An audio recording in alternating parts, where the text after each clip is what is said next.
She told me these kids aren't yours while folding laundry. I canceled tuition, erased my role, and let her silence explain why I finally walked away. She said it while folding laundry. That is the part that really stuck with me. Not the words themselves, but the ease with which she delivered them. A stack of socks in one hand, my damn sweater in the other, eyes on the television, not even bothering to look at me. These kids are not yours. Like I had misfiled a receipt, like she was correcting some logistical error.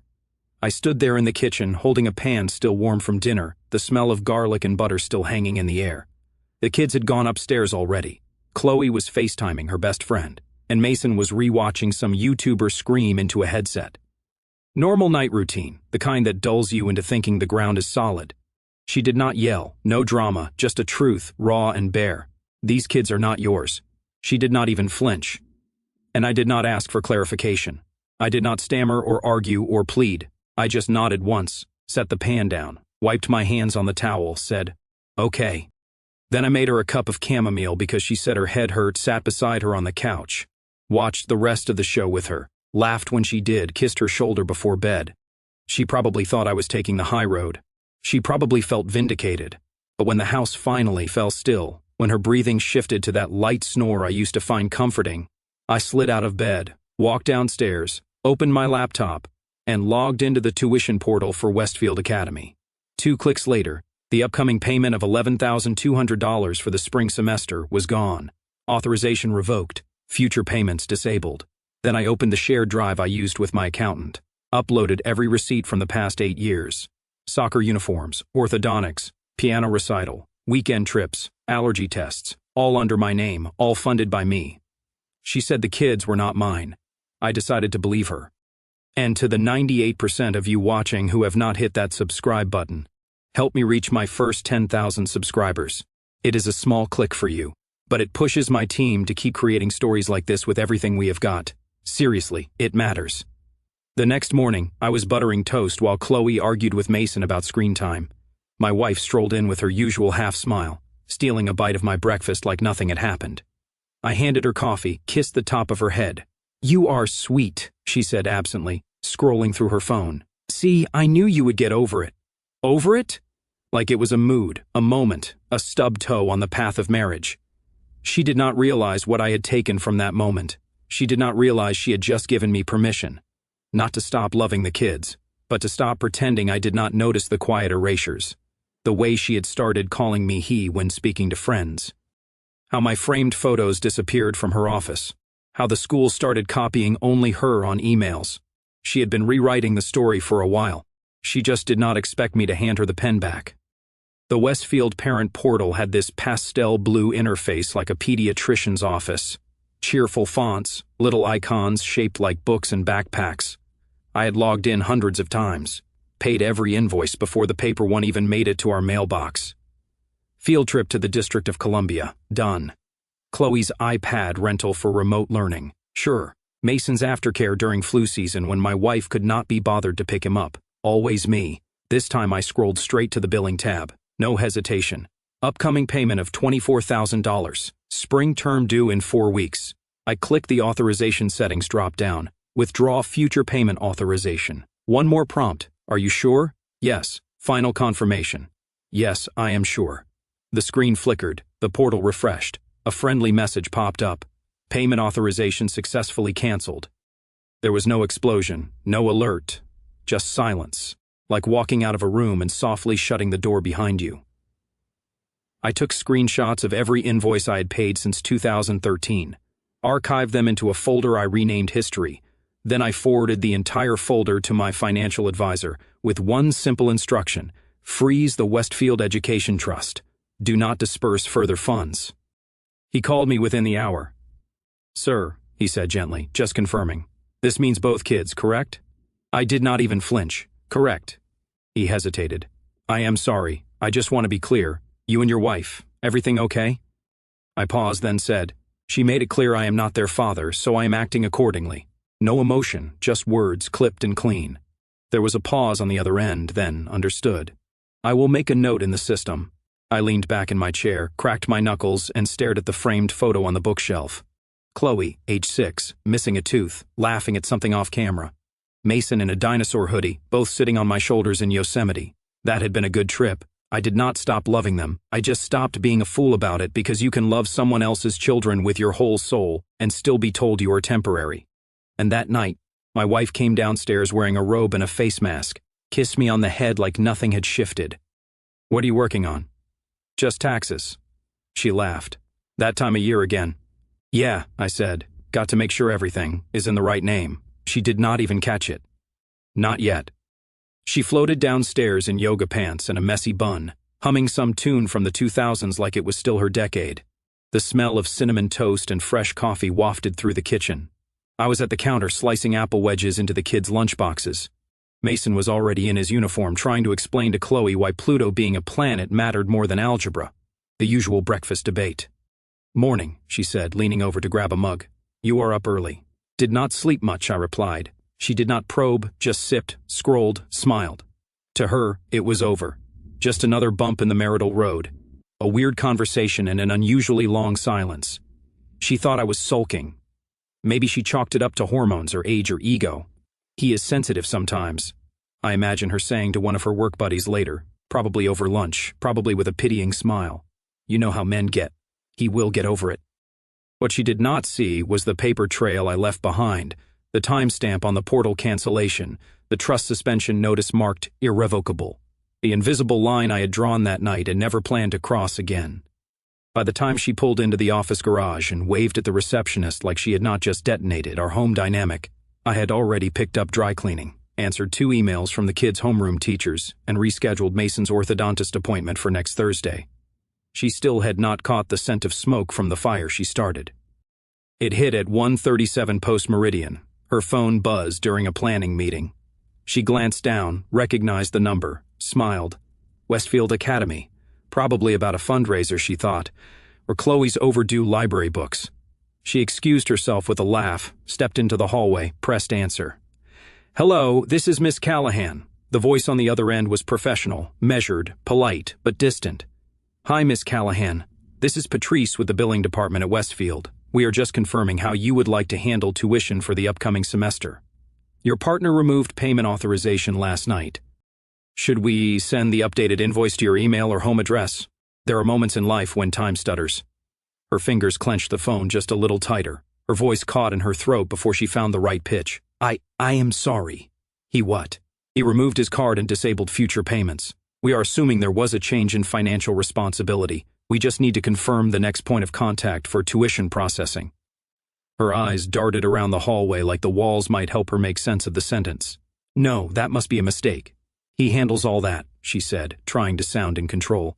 "Oh, well, according to the account, his access has been revoked. The system shows your email added as primary on file. Is that preferred?" There was a long silence then. "Yes, sure. You can send it to me. Thank you. And just a heads up, the payment deadline is February 15th. Let us know if you would like to discuss installment plans." She ended the call without saying goodbye, just stared at the phone like it had betrayed her. And for the first time in a long time, she did not feel in control. The first call came in at 2:09 post-meridian, exactly 32 minutes after the one from the school. I saw her name on the screen while I was walking back from the hardware store. I did not even slow my pace, just let it ring. I watched the call icon disappear like a raindrop down a windshield. 3 minutes later, a text, "Everything okay at home?" I typed my reply without punctuation, without warmth. "Kids are fine." I knew that would land like a gut punch. The subtext was not subtle. She did not text again. That evening, I cooked dinner like usual. Lasagna from scratch because Mason had been asking for it all week. I chopped the garlic, layered the ricotta, poured a glass of red wine, not for me, for her. Set the table with napkins and forks, called the kids down like nothing had shifted. Chloe told me about a pop quiz. Mason wanted help with a science project involving magnets and tinfoil. The only thing missing was her voice. She did not say much when she got home. Kissed the kids, took a sip of the wine I poured, chewed her food like it might bite back. We were clearing dishes when she finally spoke. "So, the school called me today." I did not look up from the sink. "Yeah, they said there was an issue with payment." "Oh." Her tone sharpened. "Did you cancel the tuition?" I turned, wiped my hands on a towel, and gave her a small, polite smile. I am not their parent. I figured it was not my place anymore. The air in the kitchen changed like someone had turned the thermostat down 20 degrees. She tried to laugh, but it cracked mid-breath. I did not mean it like that. I was angry. You know how people say things they do not mean. I nodded. Sure, but you said it. I did not raise my voice, did not accuse, just stated the fact and went back to stacking plates. That is what made it worse, because anger she could argue with. But this was surgical. She hovered there in the doorway for a moment like she was waiting for me to say something else, offer an out, a rope to pull her back onto solid ground. I did not. Instead, I picked up my book from the counter, sat down, turned to the dog-eared page. The kids were already in the living room, half watching a cartoon, half scrolling through their phones. She stood there, then slowly walked out. No apology, no fight, just silence. And I let it stretch. Let it settle over the house like ash. Because when someone burns the bridge, it is not your job to rebuild it. The envelope arrived on a Thursday. Thick cream stock, embossed logo in the top left. Westfield Academy never skimped on appearances. It landed on the counter between a grocery circular and a water bill, but it might as well have come laced with dynamite. I saw it first, but I did not touch it. Just set the other mail aside, placed the envelope dead center like a warning flare, and walked away. She did not open it that night, but she saw it. Her eyes lingered on it like it might bite. She made pasta, forced a joke during dinner, pretended everything was normal. Chloe mentioned a spring recital. Mason asked if we were still going to the science fair next month. She told them, of course, with a smile so thin you could see through it. That evening, after the kids were in bed, she finally cracked. We were both in the den. I was rechecking some receipts. Nothing school-related, just habit. She walked in barefoot holding her phone. No makeup, no armor. They sent the reminder, she said. I did not look up. I saw. It is due in 5 days. I nodded. That is what the email said. There was a pause. She stepped closer. So, you are really not paying? I closed my laptop gently and looked her dead in the eye. You said they are not mine. I am honoring that. Her face twisted. You are punishing the kids. No, I am stepping back like you told me to. You made it clear I am not their parent. They love you, she snapped. I raised an eyebrow. Do they? Or do they love the man who pays the tuition and remembers to pick up the cupcakes for Chloe's class on Fridays? That is not fair. I tilted my head. Neither was what you said. And with that, I stood, walked past her, and turned off the kitchen light on my way to bed. She told the kids nothing. Of course, she did not. She tried to act like the envelope did not exist, like the walls were not closing in, but kids are not blind. Chloe started glancing at her phone more, probably checking the school application. Mason stopped asking about the science fair. They did not know the details, but they felt the chill. Her pacing became a nightly ritual. After dinner, after dishes, she would walk laps in the hallway, phone in hand, occasionally stopping to stare at the envelope, still unopened, still looming. She tried moving money that weekend. I noticed the bank notification, a denied transfer, insufficient funds. She had a good job, sure, but private school for 2 kids was a different beast, especially when you had gotten used to someone else carrying the weight. She started staying up later. I could hear her on the phone in the laundry room, whispering tense, probably trying to find a backup plan, but she did not have one. And the envelope sat on the counter like a clock ticking down. Because when you remove someone from the story, you do not get to ask them to proofread the next chapter. The email from the school came Monday morning. Subject line, Parent Contact Verification Spring Term. A routine administrative request. They sent one every semester, usually ignored by most families, but this time I opened it immediately, scanned each field carefully. My name was still listed as primary emergency contact, secondary billing, field trip authorization, and after-school release. All the roles I had filled without thanks, without question for nearly a decade. This time I edited every field. One by one I selected remove. At the bottom, under additional comments, I typed, please remove me entirely from all parental contact roles, billing responsibilities, and authorization access effective immediately. All communications and obligations should be directed solely to their mother. Thank you. It was sterile, deliberate, the kind of note that does not invite clarification. I click send. 3 hours later, my phone rang. Westfield's main office. I knew the number before I picked up. Hi, Mr. Callahan, this is Patrice, Billing and Administration. We received your update and I just wanted to confirm you intended to fully remove yourself from all parental permissions. Is that correct? Yes. I see. Forgive me. I want to make sure you understand what that entails. Field trips, medical emergencies, anything requiring legal authorization. I understand, I said. Their mother made it clear I am not their parent. I am respecting that. There was a pause. Then more softly, I am sorry to hear that, me too. And I hung up. I did not feel proud. I did not feel vindicated. I felt still, like someone had turned off a humming appliance in the background that I had not realized was driving me crazy. That night at dinner, Chloe looked across the table, eyes flicking between her mom and me. Is Dad okay?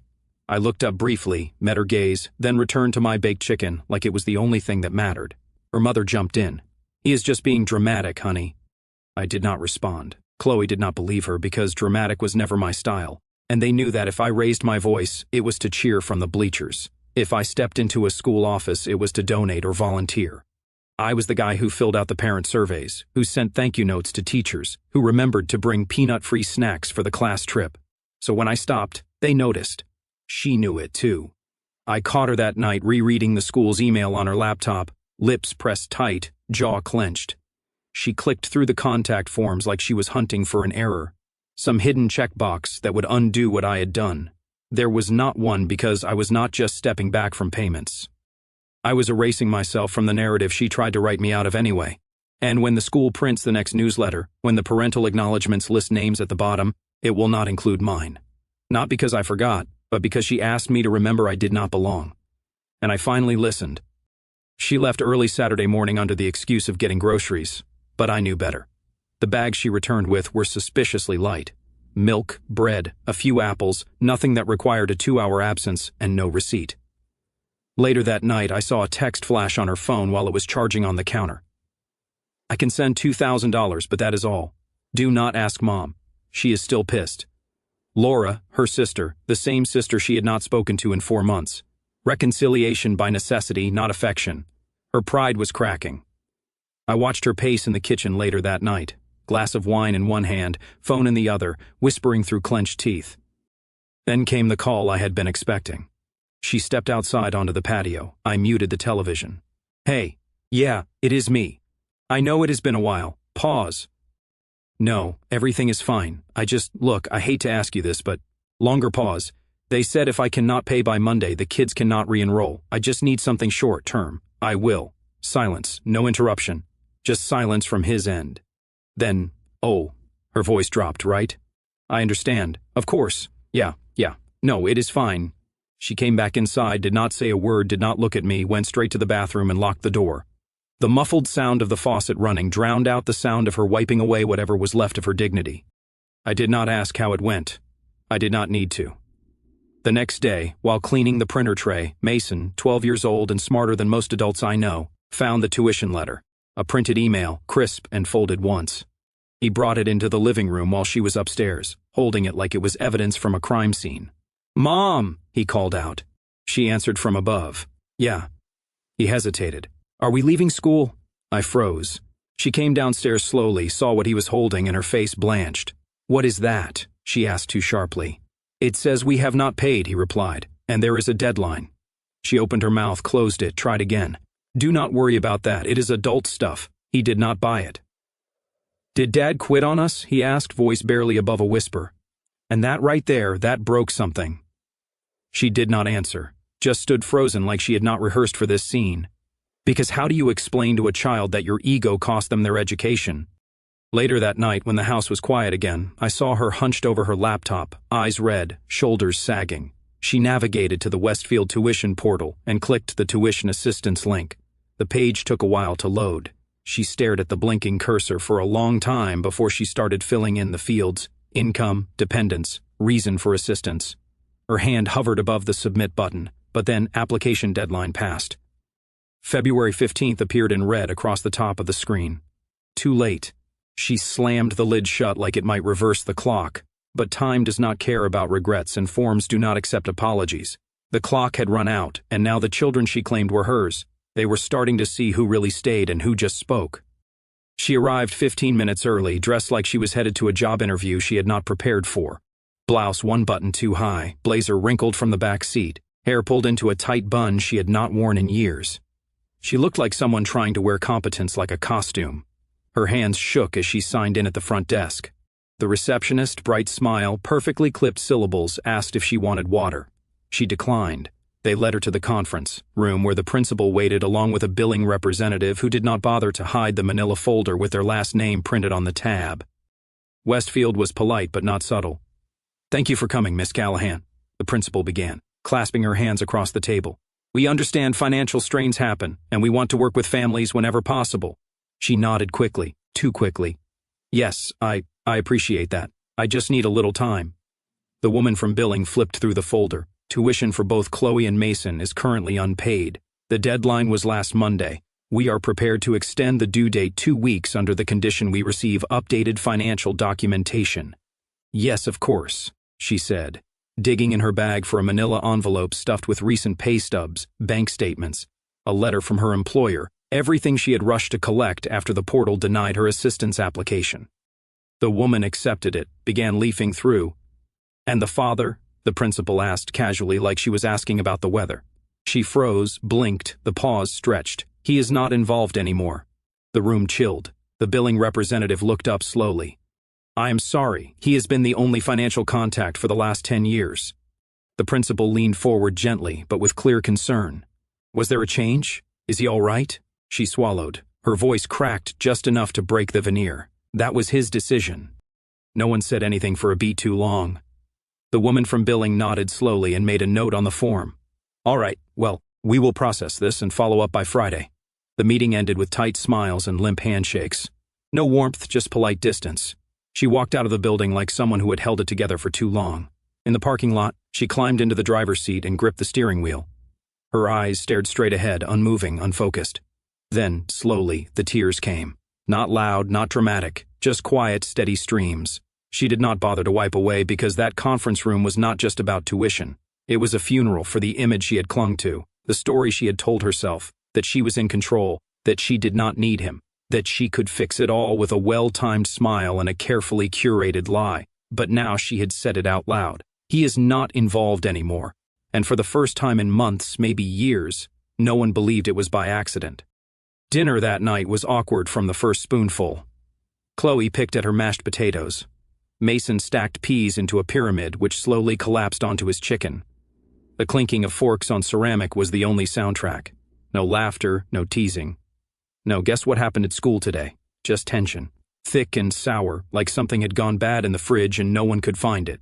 She had made me meatloaf, a peace offering probably. It used to be my favorite. I ate it out of politeness, not hunger. She kept glancing at the kids, waiting for one of them to break the silence. They always did eventually, but not tonight. Tonight, they were waiting for me. It was Mason who finally spoke. "Did Dad leave?" My fork froze midair. I looked at him, then at Chloe, who was staring hard at her plate like it might have answers. Then at their mother, who suddenly found something extremely interesting in her water glass. I took a breath, steady, slow. "I am here," I said calmly. Mason did not flinch. "But you are not paying for school anymore." I nodded.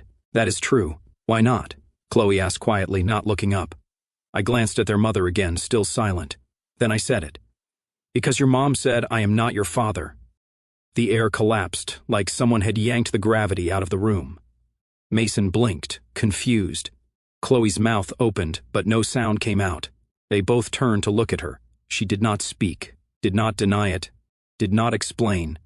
Just sat there, lips pressed tight, hands clenched in her lap, like a child caught lying and too proud to admit it. I turned back to them. "That is not your fault," I said gently but clearly. "None of this is, but it means I do not get to make those choices anymore. Not about school, not about money.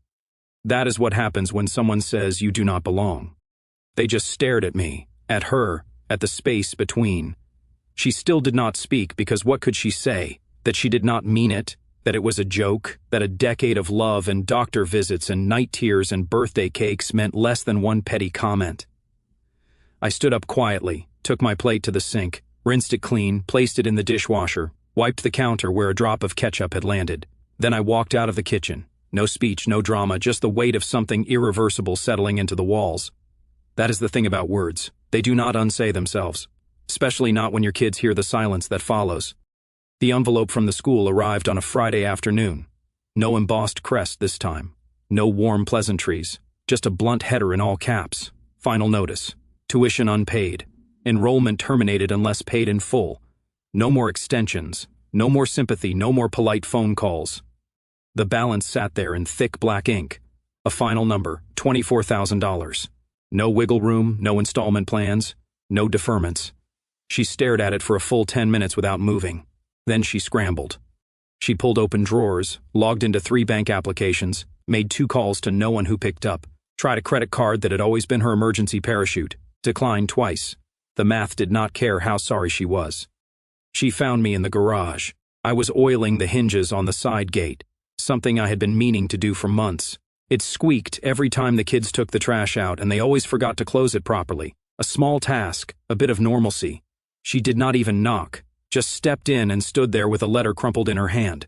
"They are going to be pulled out of school," she said, as if I did not already know. I did not stop working. I tried everything, she added, voice cracking.